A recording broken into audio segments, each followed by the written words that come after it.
Captaincy এবং team selection নিয়ে just সংক্ষেপে আপনার কাছে জানতে চাই, একবারে খুব শর্টে। এটা তো বললামই আমরা একটু আগে। ক্যাপ্টেন্সি আমার কাছে মনে হয় যে T20 cricket as a captain you have to be attacking in nature. The way Nurul Hasan Sohan captained Rangpur Riders, it was shown, it was visible. আমার কাছে মনে আছে যে শিমরন হেটমায়ার যে বলটা আউট হলেন তার আগের বলটায় নুরুল হাসান সোহান was cheering to Khaled Ahmed and telling যে এই বলটা উইকেট টেকিং বল করবি, এই বলটায় উইকেট নেওয়ার চেষ্টা করবি, ছয় খাইলে খা, এই বলতে উইকেট নেওয়ার চেষ্টা করবি। So what Khalid Ahmed was doing, he was pulling the length back.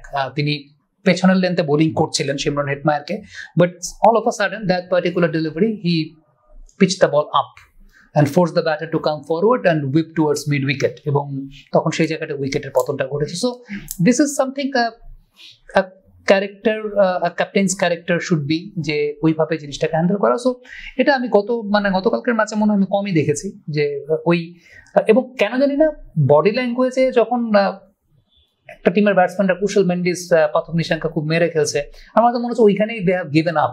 আমার মনে হচ্ছে যে যখন আমরা ওপেনিং এ সাইফুদ্দিনকে বল দিলাম তখন আমার মনে হচ্ছে যে উইকেট নেওয়ার কোনো ইন্টেনশনই নেই।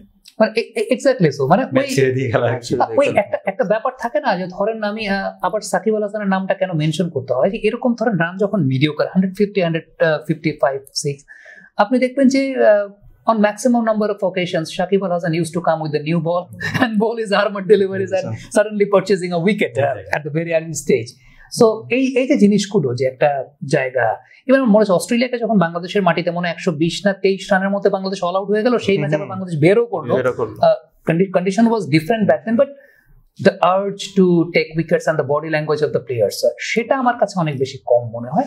আর টিম সিলেকশন তো আমি আপনাকে বললাম যে টিম সিলেকশনের মধ্যে তো definitely you have made two uneven competitors like Sheikh Mehdi Hasan and Mehdi Hasan Miraj. They are not competitors. Yeah, Zakir Ali Onik, he was injured. That can be a reason why he was being out of the team. But overall batting order, definitely Pratik Bhai was very right. যখন আপনি you have limited skill sets, then you have to provide the best possible comfort zone to the players. He was very right. But আমার কাছে মনে হয় যে international ক্রিকেটে মানে ওই জিনিস করার আসলে অবকাশ না, ওইটা আমি ডেভেলপমেন্ট পর্যায়ে করতে পারি। ডেভেলপমেন্ট পর্যায়ে কি হয় আসলে, যে আমি একটা লেগ স্পিনারকে কোন সময় বোলিং করাবো, আমি একটা লেগ স্পিনারকে, যেমন আমরা ফার্স্ট ডিভিশন সেকেন্ড ডিভিশন ক্রিকেটে যে কাজগুলো করি, যে একটা নতুন লেগ স্পিনার হয়তো বা আসছে, বাহাতি ব্যাটসম্যান যখন ব্যাটিং করতেছে ওকে তখন আমরা বোলিং করাই না, ওর জন্য এটা একটা development, because it's the development procedure. But in international cricket কে বাহাতি কে ডানহাতি, আরে বেটা তোর তখনই যা করার তখনই করতে হবে, মানে ইন্টারন্যাশনাল ক্রিকেটে অ্যাটিটিউড ইজ লাইক দ্যাট। এখন কখনো কি এরকম হয় যে কুলদীপ যাদব বাহাতি ব্যাটসম্যানরা বোলিং করে না, কখনো কি এরকম হয় চাহাল বাহাতি ব্যাটসম্যানরা বোলিং করতে আসে না, বা কুলদীপ ডানহাতিরা বোলিং করতে আসে না, কখনো তো এরকম হয় না। সো ইন্টারন্যাশনাল ক্রিকেটে বুঝে এটা it's a matter of sorrow, এবং আমার ক্ষোভের জায়গাটা এইখানে যে আজকে আমাদেরকে এইটা চিন্তা করতে হয় যে ভাই ওদের তো স্কিল লিমিটেড, ওদেরকে তো কমফোর্ট জোনে বোলিং করাইতে হয়, ওদেরকে তো কমফোর্ট জোনে ব্যাটিং করাইতে হয়, এইভাবে আসলে তার মানে ইন্টারন্যাশনাল ক্রিকেটের স্ট্যান্ডার্ড অনুযায়ী আপনি আসলে কোন স্ট্যান্ডার্ডে আছেন, সেটা একটা অনেক বড় ফ্যাক্টের জায়গাটা তো অবশ্যই আছে। আজকে আপনি যদি জাস্ট সিম্পল আমি এটা বলে শেষ করে দেবো, আফগানিস্তান টিম চিন্তা করেন, আফগানিস্তান টিমে কিন্তু Rashid Khan is the fifth bowler. Have you observed that? Rashid Khan is the fifth bowler at Afghanistan. Rashid Khan is the best bowler of Afghanistan and he is the fifth bowler. কারণ কি প্রথমে ফজল হক ফারুকের সাথে কোন একজন পেস বোলার বোলিং করেন, অথবা গাজনফার bowling করেন, দেন মোহাম্মদ নবী আসেন, দেন রশিদ খান আসেন। আমি গুলবাদিন নাইব আর উমর দেখে বোলারই ধরি নাই, নূর জাদরান, এটাই বলতাম। নূরের প্রসঙ্গ তো ধরেন যে আনলামও না, but in the mean time আমি কিন্তু আপনার উমর জাই আর গুলবাদিন নাইবকে বোলার ধরেই নেই, লিস্টে আমি এই কাতারে ফেলেই নাই।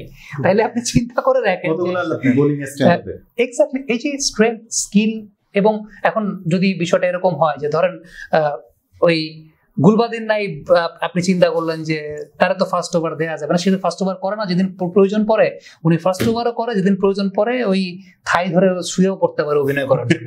So this is the thing, আমার কাছে মনে হয় যে we are not that much involved, এবং এই যে ডেটাগুলো, এই যে চিন্তার জায়গাগুলো, যে যেগুলো প্রতীক ভাইরা করেন, সেগুলো যদি ওই লেভেলটা যদি ওই চিন্তাটা করতো, তাইলে আমার কাছে মনে হয় যে ওই অনেস্টিটা খুব গুরুত্বপূর্ণ একটা ব্যাপার ছিল। আই এম নট শিওর সেটা আছে কি নাই, বাট ভিজিবলি দেখা যায় না।